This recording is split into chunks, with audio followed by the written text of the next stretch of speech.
ज्या पद्धतीनं महाराष्ट्राच्या मंत्रालयामध्ये CM वॉर रूम आहे, DCM वॉर रूम आहे, तसं जिल्ह्यातल्या विकास प्रकल्पांचा आढावा घेण्यासाठी दर 15 दिवसांनी किंवा दर महिन्यानी असं गार्डियन मिनिस्टर वॉर रूम करण्याचा निर्णय मी घेतलेला आहे.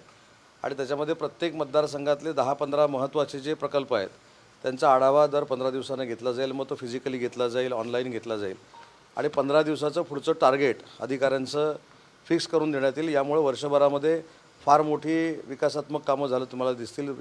प्रकल्प जे प्रलंबित आहेत ते देखील पूर्ण झालेले आपल्याला दिसतील. मध्ये सर ज्या पद्धतीने युद्ध परिस्थिती आहे त्याचा परिणाम कुठेतरी कोकणातील हापूस निर्यातीवर होताना दिसणार अशी शक्यता वर्तवली जाते. त्यामुळे हापूस जे आंबा व्यापारी आहेत ते कुठे शक्यता म्हणण्यापेक्षा आत्ताच आंबा व्यापाऱ्यांची माझी बैठक झाली, उद्योजकांची बैठक झाली. ते आंबा नाही म्हणून सध्या वैतागलेले आहे. तर निर्यातीचा प्रश्न नंतरचा आहे.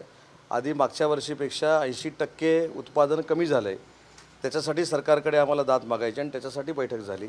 जर आंबा उत्पादन चांगल्या पद्धतीनं आलं तर ते निर्यात होणार आहे.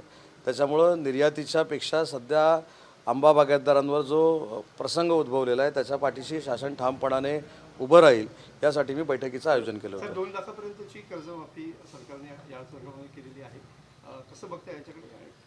माननीय शिवसेनेचे पक्षप्रमुख आदरणीय एकनाथ शिंदे साहेबांनी वारंवार सांगितलं होतं की महायुतीच्या सरकारमध्ये कर्जमाफी नक्की केली जाईल आणि या कर्जमाफीच्या अनुषंगानं माननीय देवेंद्रजी फडणवीस साहेबांनी मुख्यमंत्री म्हणून आणि अर्थमंत्री म्हणून काल ही कर्जमाफी जाहीर केली.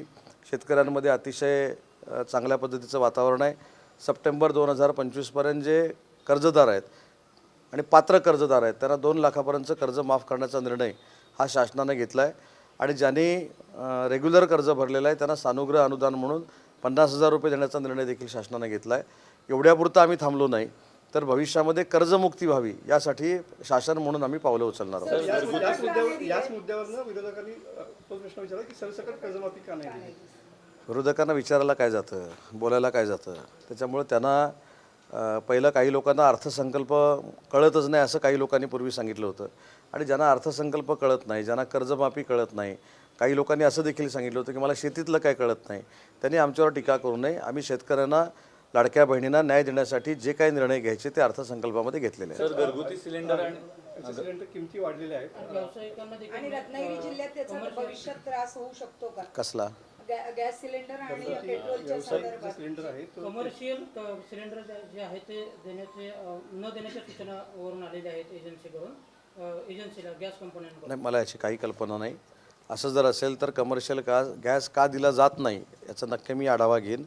परंतु कमर्शियल गॅस द्यायचा नाही. कोणीतरी आज दिलं की जो आखाती देशामध्ये युद्ध चालू झालेलं आहे त्याच्यामुळे इथलं इंधन संपलेलं आहे. कुठं इंधन काही संपलेलं नाही.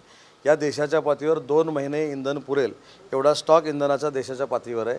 त्याच्यामुळं आपल्या जिल्ह्यातल्या लोकांनी देखील चिंता करण्याची अजिबात आवश्यकता नाही. लोटेमध्ये एका कंपनीमध्ये स्फोट झाले होते आणि काही कामगार देखील होरपडलेले होते आणि त्यामुळे सुरक्षेचा प्रश्न पुन्हा एकदा ऐरणीवर आलेला आहे. काय या संदर्भात माहिती घेत होते? नाही, कंपनीमध्ये कशा पद्धतीनं स्फोट झाला, का झाला याची चौकशी सुरू आहे. पोलीस अधीक्षक असतील, एन्व्हायरमेंटचे अधिकारी असतील हे चौकशी करतायत.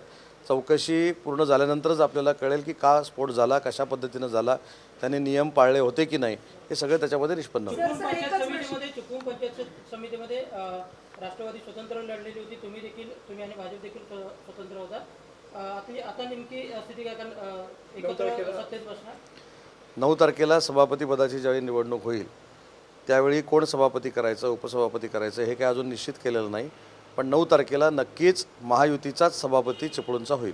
या संदर्भात चिपळूणमध्ये काही बैठका देखील झाल्या किंवा काही समोर मी पूर्ण दिवस इथं आहे. आता चिपळूणला मी बैठक कशी करू शकतो? पण मी सांगितलं ना जबाबदारीनं, महायुतीचा सभापती चिपळूणचा होईल. साहेब, शिळी धरणाचं नेमकं पाटबंधारेकडून नगर परिषद त्याचा फायदा काय होईल? शिळी धरणाचा जो प्रश्न होता त्याला पैसे खर्च नगरपालिकेनं करावी असं जलसंपदा विभागानं निर्णय घेतला होता.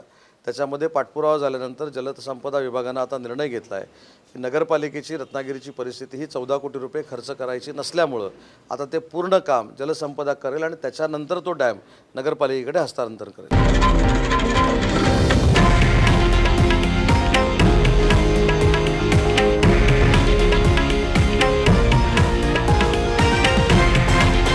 हे आहे देशातील नंबर 1 न्यूज नेटवर्क आणि आपण पाहत आहात TV9 मराठी, एकमेव